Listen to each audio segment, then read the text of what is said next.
బయలుదేరను. మెస్సయ్యా,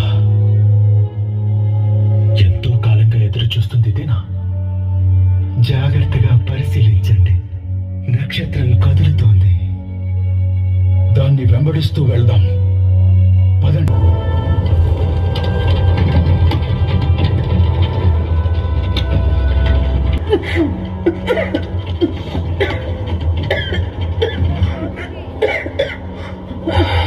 అమ్మా, దాదాపుగా వచ్చేసాం. మనం చేరుకోగలం. నన్ను క్షమించండి, ఏం లేదు, నిజంగా ఏం లేదు. అయితే నోరు మూసుకొని ముందుకు వెళ్ళండి. నా వల్ల కాదు. మరియా, నువ్వు ఇంతవరకు ఓర్చుకున్నావు కదా, మనం దాదాపు వచ్చేసాం. త్వరగా త్వరగా ఇలా